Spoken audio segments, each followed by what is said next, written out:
Halo, kembali lagi bersama kami di Partai X. Kami ingin satu bangsa, satu kemakmuran. Negeriku sayang, negeriku malang. Narasi mengenai berbagai persoalan yang dihadapi warganet selama beberapa bulan terakhir, mulai dari kebijakan tabungan perumahan rakyat (TAPERA) hingga keputusan Mahkamah Agung (MA) yang menyetujui usia minimal 30 tahun untuk menjadi kepala daerah, menyoroti dinamika yang tengah berkembang di Indonesia.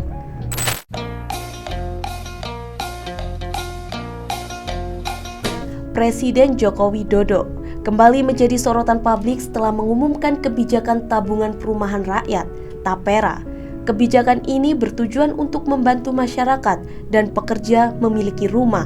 Namun, pelaksanaannya menimbulkan kontroversi. Setiap bulan pekerja swasta dan negeri harus menyisihkan 3% dari gaji mereka untuk TAPERA.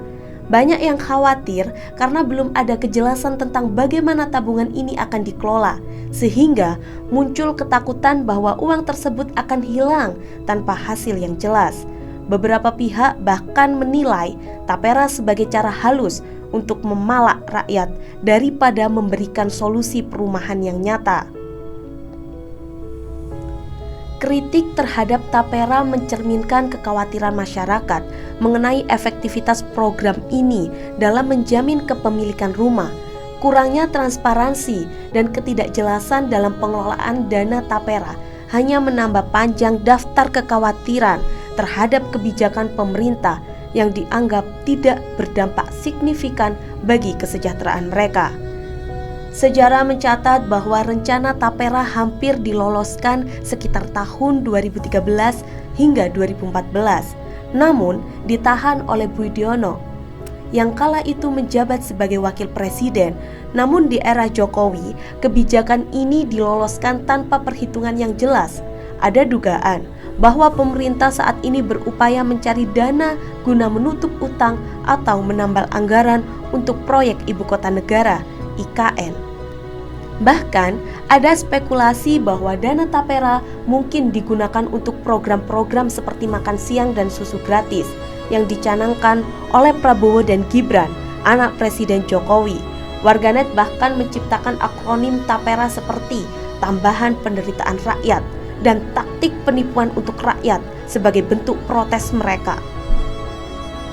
Di sisi lain, Mahkamah Agung baru saja mengubah syarat usia calon gubernur, cagup, dan calon wakil gubernur, cawagup menjadi minimal 30 tahun saat pelantikan.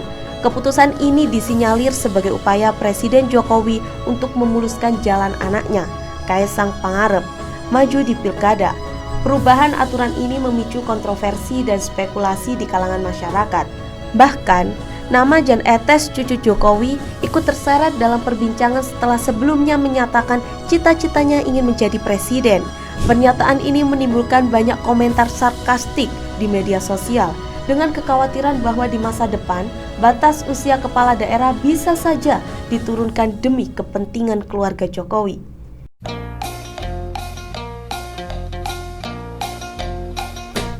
Kekhawatiran masyarakat semakin meningkat bahwa setiap kebijakan Presiden Jokowi kini lebih mengutamakan kesejahteraan keluarganya daripada kesejahteraan rakyat.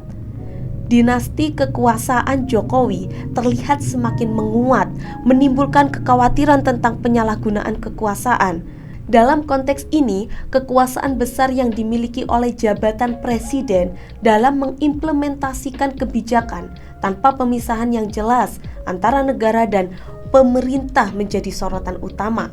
Sebagai kepala pemerintah dan kepala negara, presiden memiliki kewenangan besar yang berpotensi melahirkan kebijakan kontroversial yang kurang didasarkan pada data dan perhitungan matang. Karena tidak adanya pemisah yang jelas antara negara dan pemerintahan, presiden sebagai penguasa tanpa batas dapat bertindak semakin nekat dan terang-terangan. Harapan rakyat untuk kesejahteraan yang dititipkan kepada presiden malah berbalik. Dengan kekayaan dan kekuasaan presiden yang semakin meluas, sementara rakyat semakin terpuruk dalam kemiskinan dan kelaparan. Pertanyaannya, Apakah kita mau terus hidup dalam kondisi seperti ini? Apakah kita mau melihat masa depan generasi kita terjerumus dalam ketidakadilan? Memisahkan peran kepala negara dan kepala pemerintah bukanlah sekadar isu teknis, melainkan prinsip dasar dalam membangun sistem pemerintahan yang sehat dan berkeadilan.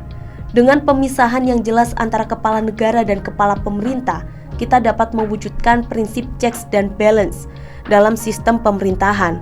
Hal ini akan membantu mencegah penyalahgunaan kekuasaan, menjaga keadilan, dan memastikan kesejahteraan bagi seluruh rakyat. Itu tadi video dari kami. Jangan lupa like, comment, and subscribe. Dan kami Partai X pamit.